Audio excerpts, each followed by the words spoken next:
আসসালামু আলাইকুম ভিউয়ার্স, আশা করি সবাই অনেক ভালো আছেন। গত মাসের 26 তারিখে গ্লোবালি লঞ্চ হয়ে গেল Xiaomi Redmi Note 11 সিরিজটা।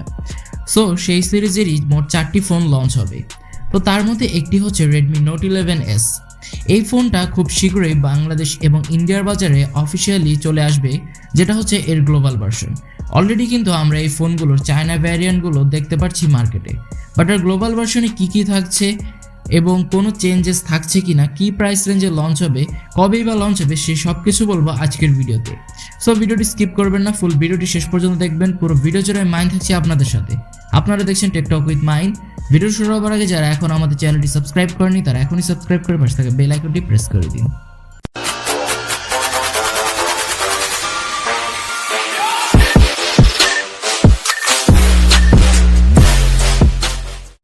সো ফার্স্টে যদি পোর্টস অ্যান্ড বাটনস নিয়ে কথা বলি, ফোনের প্রায় সকল প্রকার পোর্টস অ্যান্ড বাটনস আপনারা পেয়ে যাবেন।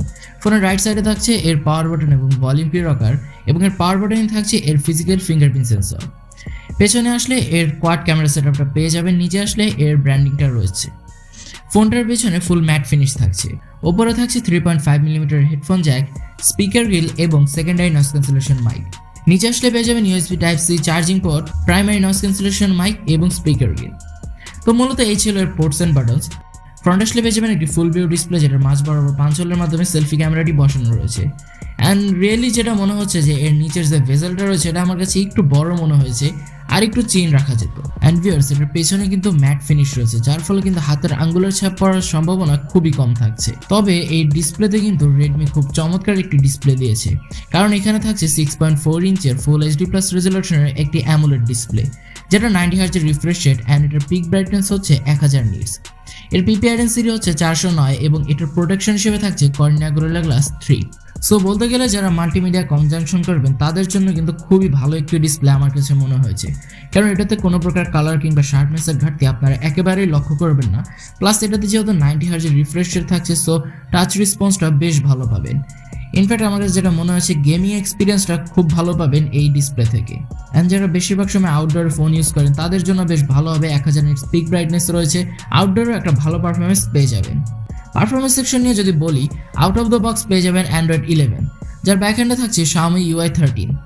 অ্যান্ড্রয়েড চিপসেট হিসেবে থাকছে গেমিং চিপসেট খ্যাত MediaTek Helio G96 চিপসেট, যা একটি 12 ন্যানোমিটার বেসড অক্টাকোর প্রসেসর, এবং এর জিপি হিসেবে থাকছে Mali G57 MC2। তো বলতে গেলে এর পারফরমেন্স সেকশনটা আমার কাছে খুবই ভালো লেগেছে। তো বলতে গেলে এখানে যে গেমিং চিপসেটটা ইউজ করা হয়েছে তার কারণে আমার এর পারফরমেন্স সেকশনটা খুবই ভালো লেগেছে।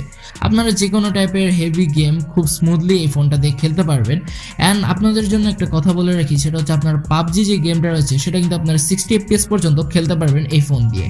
অ্যান্ড মেইনলি বলতে গেলে খুব যদি আপনারা গেম রান করেন এই ফোনে কিছুটা হিট জেনারেট হয়, বাট খুব একটা মেজর প্রবলেম নয়। অ্যান্ড সব দিক দিয়ে বলতে গেলে পারফরমেন্স সেকশনটা খুবই ভালো। বাট আপনারা অনেকে ভাবছেন যে এখানে কেন Android 12 না দিয়ে 11 দিল। সো মূলত এই ফোনটা যখন আপনারা কিনবেন তার কিছুদিন পর, অর্থাৎ 2 থেকে 3 মাস পরে Android 12 এর আপডেটটা চলে আসবে। এই ফোনে আপনারা চাইলে ডেডিকেটেড SD কার্ড স্লটও ইউজ করতে পারবেন।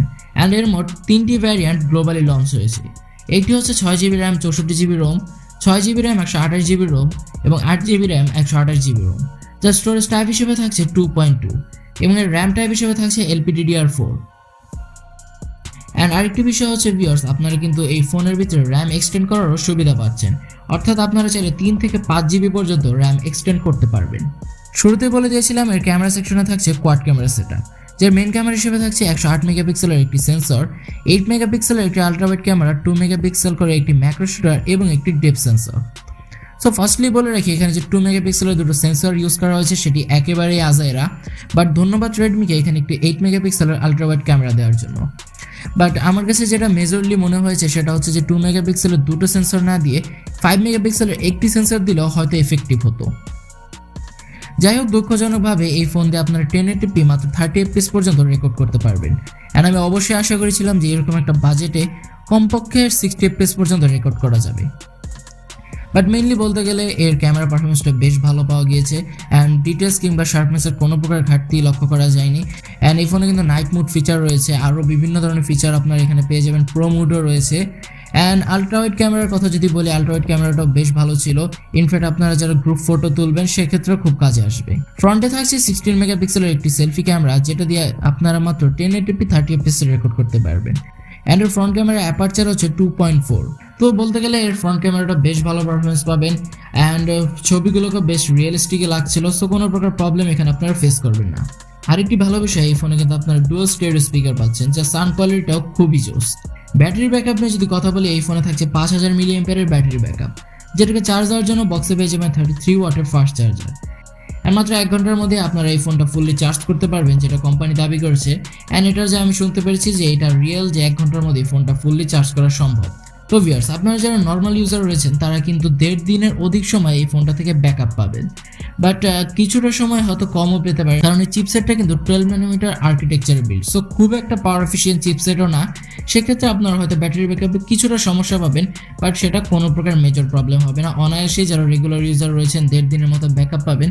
অ্যান্ড যারা মাল্টিমিডিয়া কনজাংশন করেন কিংবা যারা হার্ড ইউজার করেন তারা 1 দিনের মতো ব্যাকআপ অনায়াসেই পাবেন।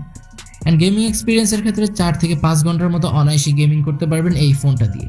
সো ভিউয়ার্স, এবার প্রশ্ন হচ্ছে ফোনটা কবে লঞ্চ হবে এবং কি প্রাইসে লঞ্চ হবে। মূলত এই ফোনটা ফেব্রুয়ারি মাসের মাঝদিক কিংবা শেষের দিক ইন্ডিয়ার বাজারে লঞ্চ হওয়ার সম্ভাবনা রয়েছে। অ্যান্ড জোরার লিক্স তাই বলছে যে ফেব্রুয়ারি মাসে এই ফোনটা ইন্ডিয়ার মার্কেটে লঞ্চ হয়ে যাবে। অ্যান্ড বাংলাদেশের ফোনটা কবে আসবে এটার এখনও কোনো অফিসিয়াল তথ্য আমাদের কাছে নেই, বাট আশা করা যায় যে মার্চ মাসের শেষের দিক কিংবা মাঝ দিক ফোনটা বাংলাদেশেও চলে আসবে। অ্যান্ড আরেকটি বিষয় হচ্ছে এর প্রাইসিং। ফোনটা ইন্ডিয়ার মার্কেটের 15 থেকে 20,000 রুপির মধ্যে লঞ্চ হবে এর ভ্যারিয়েন্ট অনুযায়ী। অ্যান্ড বাংলাদেশের প্রাইসিং নিয়ে যদি কথা বলি, 20 থেকে 22,000 টাকার মধ্যে আপনারা সম্ভবত বাংলাদেশে এই ফোনটা পেয়ে যাবেন। অ্যান্ড আশা করা যায় যে 20 থেকে 22,000 টাকার মধ্যেই হয়তো এই ফোনটা আমরা বাংলাদেশে পাবো। এবং সেই প্রাইস রেঞ্জে যদি আসলেই বাংলাদেশে এই ফোনটা লঞ্চ হয়, সেক্ষেত্রে কিন্তু একটি বাজেট কিলিং ফোন হবে Redmi Note 11S। তো ভিউয়ার্স, এই ছিল ফোনটির ফুল স্পেসিফিকেশন অ্যান্ড প্রাইসিং। আপনাদের কাছে ভিডিওটা কেমন লেগেছে সেটা কিন্তু অবশ্যই কমেন্ট সেকশনে জানিয়ে দিবেন। ভিডিওটি ভালো লাগলে অবশ্যই ভিডিওতে একটি লাইক করে দিবেন এবং যারা আমার চ্যানেলে নতুন রয়েছেন অবশ্যই সাবস্ক্রাইব করে পাশেই থাকবেন। আজকের ভিডিও ছিল এই পর্যন্তই, দেখা হবে পরবর্তী কোনো ভিডিওতে। সে পর্যন্ত সবাই ভালো থাকবেন, সুস্থ থাকবেন। আল্লাহ হাফেজ।